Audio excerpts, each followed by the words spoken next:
Everyone, আজকে মা বানাবে কাতলা মাছের পাতুরি। প্রথমে মাছটাকে ভালোভাবে ধুয়ে এরপর হলুদ গুঁড়ো, নুন, জিরে গুঁড়ো, একটু কাশ্মীরি লঙ্কা গুঁড়ো দিয়ে মাছটাকে ম্যারিনেট করে রাখতে হবে।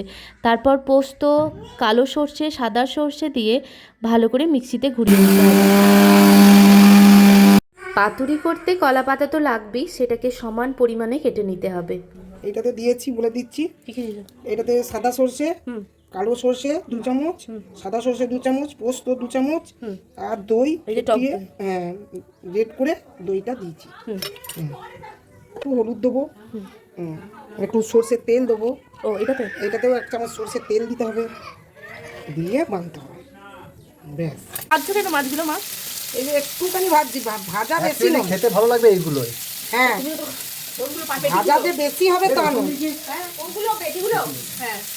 ভাজা বেশি হবে না, না এপিট ওপিট হবে। সরষের তেল দিলাম। এরপর ওই ম্যারিনেট করা মাছ আর সর্ষে বাটাটা প্রথমে কলা পাতাতে একটু তেল দিয়ে তার উপর ওই মাছটা, তারপর সর্ষে বাটাটা দিয়ে তার উপর আরেকটু হালকা করে তেল দিয়ে একটু লঙ্কা চিড়ে দিয়ে পাতুরিটা বানিয়ে নিতে হবে। এরপর ফ্রাইং প্যানে প্রথমে একটু তেল ব্রাশ করে তার ওই যে গড়ে রাখা পাতুরিগুলো এপিট ওপিট ভালো করে ওই 10-15 মিনিট মতো ভালো করে ভেজে নিতে হবে, যতক্ষণ না একটু কালো কালো হয়ে যাচ্ছে। তারপর গ্যাস বন্ধ করেই পাতুরি রেডি। একবার খেয়ে দেখবে, কিন্তু দারুণ হয়।